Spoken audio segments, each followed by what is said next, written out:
Dear viewers and members of the Club of Rome, I want to welcome you to this first of a series of interviews discussions with prominent members of our society on the day after. We want to hear the opinions and views of scientists, politicians, academic and business people on issues pertaining to our causes and how the recent coronavirus crisis could affect and determine the day after. It was only natural to have as our first guest the co-president of the Club of Rome, Mrs. Sandrine Dixson-Declève.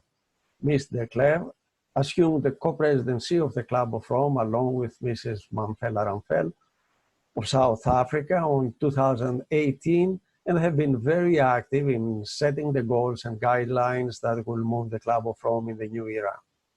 In a new, rapidly changing environment where technology plays a major role and where the consciousness on environmental issues and sustainability are becoming mainstream, the Club of Rome had to adjust and adapt, blending traditional methods and structures to the new reality, be more versatile and responsive to changes, addressing and embracing new focus and pressure groups along with the traditional ones.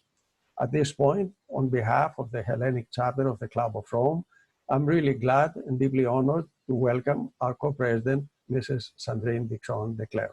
Sandrine, I want to welcome you at this point in this first and hopefully the first of many opportunities to be able to exchange ideas, informations, and actions.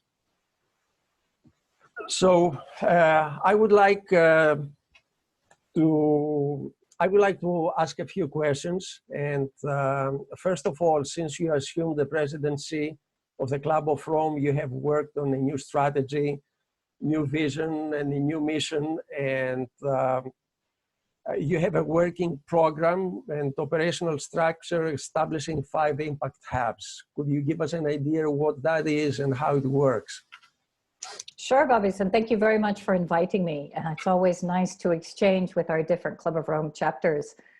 So since the presidency, we've been working hard to look at the way in which we can translate some of the incredible thought leadership that we have in the membership of the Club of Rome into action. I think that what we realized, myself and Ramphele, who's my co-president, as you know, is that we needed to become much more impactful in the 21st century, that there was a need to shift some of the incredible publications, the works, the theories of change that we have across the membership and that we ourselves are promoting into some core areas of change. And that's why I decided that it would be essential for us to set up a series of what we call impact hubs.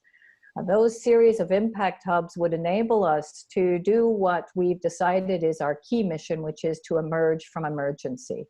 We all believe inside the Club of Rome, and in particular myself and Ramphele and the presidency and the ExCom, that we're in a state of emergency now. This is pre-COVID. So our emergency is the convergence of a series of crises between climate, biodiversity, and human population growth, and also the concept of growth in general.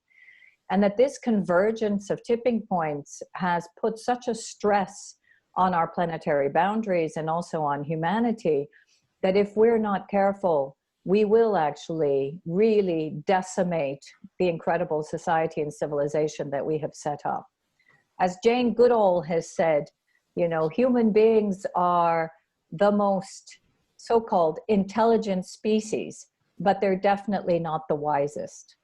And this is the key issue that we are confronted with. This is the dilemma of the 21st century. So we set up 5 impact hubs, which we felt resonated with what we needed to do. The first was around climate emergency.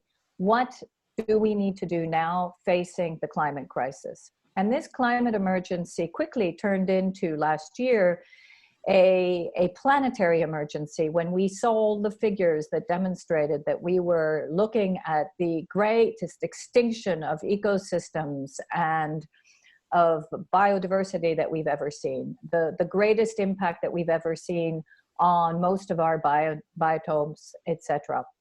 And because of that, we felt that we should really change some of our thinking around the climate emergency into a planetary emergency plan, which is what we did. And we launched it in New York at the UN General Assembly, to great applause and acclaim from leaders across the globe, including the first Vice President, Frans Timmermans, who was there and who accepted this new plan as crucial in the thinking of how we can protect our global commons and what type of solutions we would need to put in place. Then from the planetary emergency, we realized that we needed to look at a series of systems shifts. The first is obviously our economic system. We will not be able to solve our planetary emergency if we continue towards a growth paradigm that we have put in place from the beginning. Obviously, the Limits to Growth, which was our seminal report in 1972, has laid the stage for the thinking and the fact that we need to go beyond GDP, that we need to look at other indicators to growth and look at a well-being economy. Again, an economy which puts into place some real respect for our natural boundaries and also some real respect between nature and humanity, so that we can live in synchronicity. And clearly the COVID crisis is a perfect symptom of this lack of synchronicity. The next key impact hub was the finance impact hub. How do we finance change? Because if we're going to look at climate change, we need to put in place low carbon technologies that will get us to a neutral net zero economy by 2050. But also, how do we change the finance system so that it completely becomes the underbelly of this paradigm shift that we need? Because the system as we have it today, which is fundamentally built purely on profit motives rather than on people and prosperity for all, is a real problem. And then our fourth key area was to look at, well, then what does this lead us to in terms of the vision of a new civilization? How do we look at a new civilization that represents the needs of most people, that ensures that well-being is anchored at its core? Where are the systems shifts that we need to encourage? And what kind of leverage do we have in order to encourage those shifts? And when we look at leverage points, clearly we realized that we could not do this without an intergenerational dialogue. So our last and very important hub is around that intergenerational dialogue. How do we bring in the youth, not only through better education programs and an insurance that actually there's continuous learning between generations, but also to ensure that we enhance the leadership of young people and bring forward the youthful voice that we have seen in the streets into the change that we want to see for the future. So those are our 5 impact hubs. Our emergence from emergency narrative is the vision that we want to create. And all of the work that we are now doing is encapsulated in that thinking. Very good, very good. I see that you place a great importance on the youth, the young generation. And, you know, it is very interesting because it can be a new focus group, a new pressure group. And it's something that we really have to take under consideration and work on that, not only, you know, in Belgium, in Brussels, but, you know, all over the world. I think it's something that we have to work on that.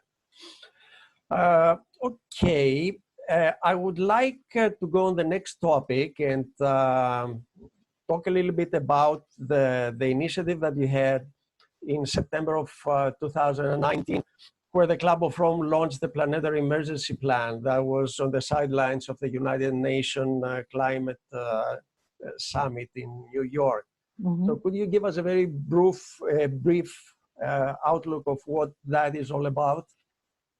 So the Planetary Emergency Plan, I find it quite revealing that actually everything that we put in that plan is now a solution for the current COVID crisis. Because what we talked about is that we need to ensure, first of all, our global commons. We need to put in place the right mechanisms to protect the nature that we know is both our lungs, but also our livelihood. And in addition, we need to look at specific solutions in 3 key areas. So one is around energy and transport, to ensure that actually our energy systems, because we know that that's the greatest mitigation potential is around shifting our energy systems from fossil energy into low carbon energy sources. But this has to happen much more quickly than we had planned before. Now, obviously, with the barrel being at negative numbers as we've seen it today, this is the time to transfer subsidies for oil and gas into health, social, and environmental subsidies. We know that there are trillions that are available from shifting perverse subsidies, both in agriculture and in energy, into much more holistic approaches to enhance well-being and resilience in our communities. And that's absolutely important. So the first track is, how do we shift our energy systems, both in terms of get rid of the perversities in the market, invest in the right technologies, in particular also triple investments in renewables, in particular in developing countries, because we're not seeing enough investments in low carbon substitution in those countries. And how do we ensure that then those countries that are dependent on high fossil energy are also given the right tools, the right funds in order to be able to transition? Because the last thing we want is for them to collapse as they move towards the right scenario of development, which we are trying to promote. The second key track is around circularity within the economy. And traditionally, when we talk about circularity, it's been hijacked by the waste management companies and the waste management thinking. Circularity is much broader than just a waste management concept. It's all the way from upstream to downstream. How do we look at value chains, and how do we ensure that all of our relationships and our systems are circular so that we reduce any of the waste that we have, whether it be the way in which we use energy or whether it be the way in which we use materials. It also is very important within an agricultural or a land use system, for example, when we talk about regenerative agriculture, which is no longer just about taking from the soil and ensuring that we reduce our emissions by taking from the soil, but also putting back in the soil so that we replenish the soil. Right. This kind of thinking is the second tier of what we need to do in terms of deep systems change. And then the third, and this is why it's so relevant also to COVID, is the relationship with the human dimension. How do we ensure equity across most communities? How do we ensure that we bring people on this journey? How do we ensure, for example, right now in our COVID conversations, when we look at the exit strategy for COVID and the recovery, that we put in conditionality clauses so that the bailouts for companies don't just go to shareholders, but actually trickle down both to people, but also do not go back into a perverse industrialization of taking more from the land and of polluting, rather than moving towards decarbonization, more circularity, and more environmentally friendly practices. That is how the Planetary Emergency Plan was actually proposed in September prior to COVID, and now is even more relevant as we come out of COVID, as a clear message of these are the signals that we need to give to the market. These are the shifts that we need as we recover, so we don't fall back into a 20th century scenario that got us into this mess in the first place, of a zoonotic disease, which is a symptom of humanity overstretching the planetary boundaries. Yes, that's exactly how it is. And I don't know, do you have any feedback how, this plan has been taken by nations or by, different stakeholders? Have you had any feedback? Do you have any indications? Yes, so very positive feedback from those countries who are trying to find solutions to move in that direction or are already moving in that direction. Now, clearly, those countries that are very much entrenched in a high fossil energy economy, it's much more difficult to accept what we're saying. Or those countries that also live off the exploitation of natural resources and believe that it is their right to be able to exploit their resources as long as they want, are also finding these messages very difficult. as are incumbent industries that want to continue to thrive based on exploitation. So, you know, the messaging that we're bringing forward is a progressive message, and it is not always well taken by those governments that actually are the ones that are keeping us entrenched in a 20th century model rather than moving forward. I always indicate that it is those companies actually in COVID, and we see the results, who have put in place environmental, social, and governance criteria, so what we call the ESG criteria, within their investment and their business plans. If you look at Moody's, if you look at more of the ratings now that are coming out, it is those companies that have done best through the crisis than those who have not. For me, innovation and putting in place the right criteria in today's industry will enable you a much more resilient business model as you are confronted with the complexity of the challenges that we have today. But for some, they would prefer to milk as much as they possibly can the profits that they are getting now and figure out later, very short-term thinking, what they're actually going to do. But maybe the last point that I would make, Babis, which I think is very important, is that we started with ourselves, the Potsdam Institute and WWF, who had this idea of a planetary emergency plan. It's the Club of Rome that actually developed it. We now have 280 partners from across the globe of institutes, governments, who are supporting us. We're having conversations with the UN. We are having conversations with governments, all of whom believe in what we're saying. The difficulty, and this is also the difficulty we have with the European Green Deal, is ensuring that now at a time of crisis, when people are pushing for going back to business as usual, that we can show with data that actually not going back is a much more profitable solution than actually going back. And when I say profits, I mean profits for the many rather than the few, and also pushing much more for a well-being economy that is more equitable. Because I'll continue just with my last reflection, which is I firmly believe that we are as vulnerable as our weakest link. To think, as Trump and some believe, that actually they will continue to be able to be strong while they actually keep people in their place and do not enable the right type of development, but only think of profit motives. I personally don't think that that is going to be a long-term solution. No, definitely it's not going to be, but it's going to be a very long and a very hard road to get to reach these results. Well, the pandemic definitely is something that we can consider as a weapon towards that, because, you know, it gives us the opportunity to use it as an example and accelerate most probably a lot of things, because it has brought a lot of changes already in the day-to-day operation of the community and also enterprises and governments. Yes. You mentioned the Green Deal, which is something that brings me to my next question. If we could talk a little bit about the Green Deal, which was pressed ahead by the European Council in December of 19, and then the European Parliament voted for it in January. And then actually in April 20th, I think the European Parliament called to include the European Green Deal in the recovery program from the 19 to 20 coronavirus pandemic.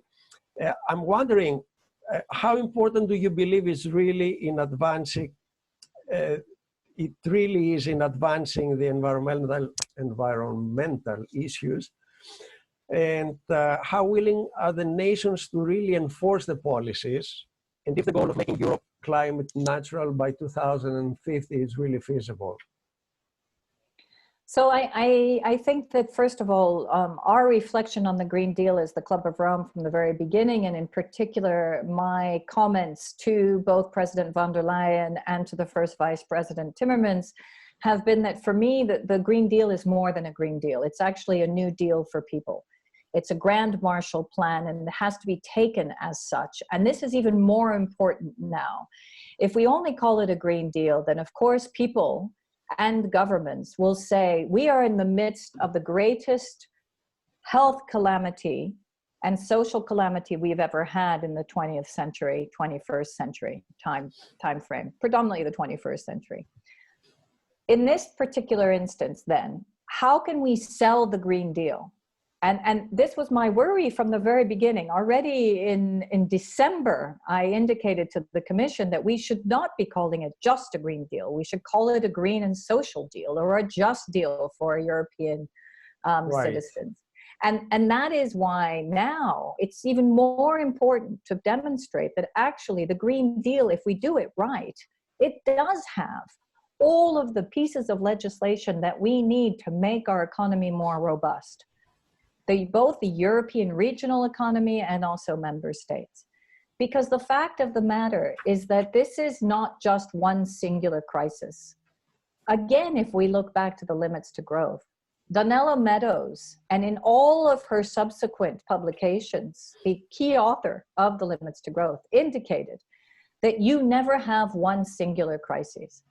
These crises become multiplied. They become multiplier effects for further crises because they break down the resilience of human health, but they also break down the resilience of communities.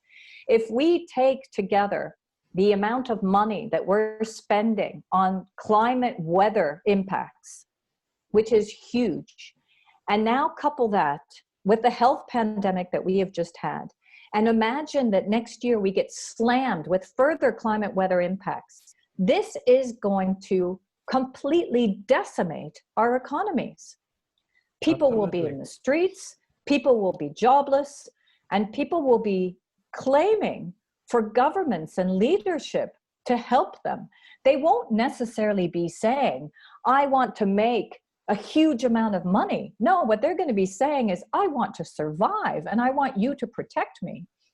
The way in which the Green Deal is built could create some of those protective mechanisms, along with the European Investment Bank and the MFF and the way in which we distribute our budget.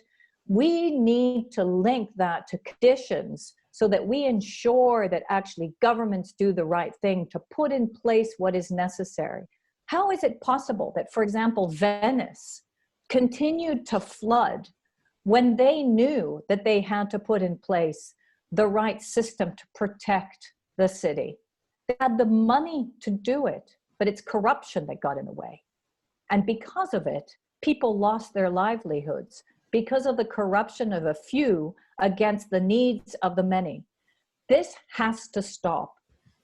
And again, if we don't do it now and realize that actually the benefits and the costs, the benefits are more, the costs are less, if we invest now in more resilient societies that are much more equitable, rather than having to deal with disaster time and time again and figure out ways to become more resilient as we have less and less money to spend in order to invest in that resilience up front. You're absolutely right, and the time is right. I believe that communities, people, they understand that something has to be done. That's why, you know, these environmental issues are becoming mainstream right now. So, but if I may, Babis, I think it's very important that people understand that environment is not about just protecting animals and species. Environment is the greatest protection for our own existence. And that needs to be made not by the Green Party, not by one particular party, by all parties and all politicians. And that's the beauty of the Green Deal as well. Let's remember that the Green Deal was adopted across parties, that we have a European president who brought in the two people that she was up against in terms of the election in order to make them a trio of change, of political change. For me, that's also a huge signal to Europe that we are much more for combined and collective leadership at the European level than, for example, in the United States, where the Republicans and the Democrats continue to fight each other, and the UK, where it is the same. This, for me, is also a very important political signal to all Europeans that this is a collective fight and cannot be hijacked by one political party. I know that you had a meeting with Franz Timmermans a few days ago. So if it's possible to give us some insights or some information that you have about newest developments and what's happening, since you're in the middle of in the center of the evolution of the decision making for Europe. If there's something that you would like to share with us, that would be glad to hear it. Yeah, I mean, I'm someone who very much firmly believes in real leadership, and I truly am a believer in the current European leadership in the European Commission.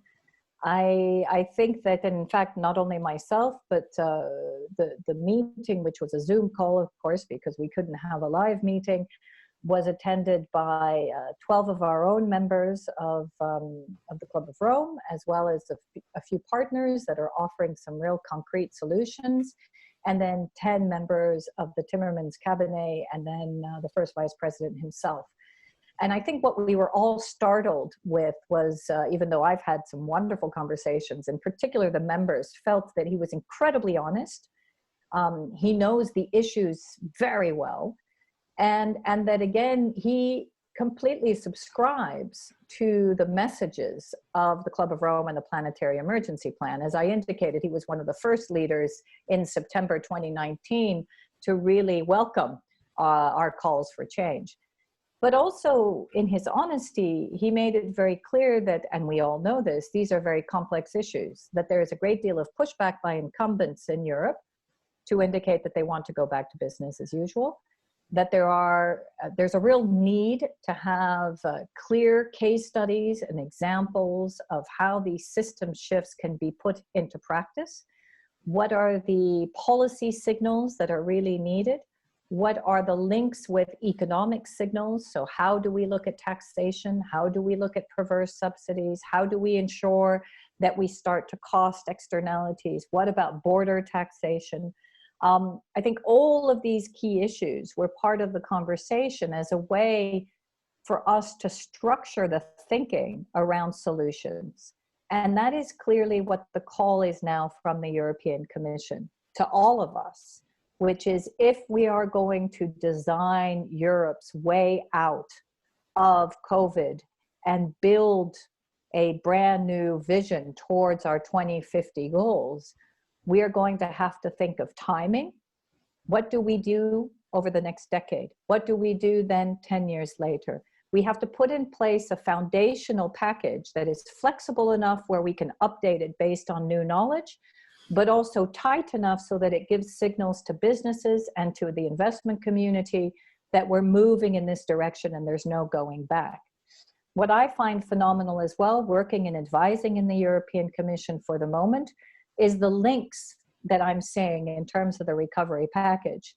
This has been one of the most cohesive conversations inside the European Commission as to what are the different bits of that package, all the way from obviously transport, energy, food, farm to fork, biodiversity, the links between agriculture and DG Energy, the links between industry, so DG Grow and transport, etc.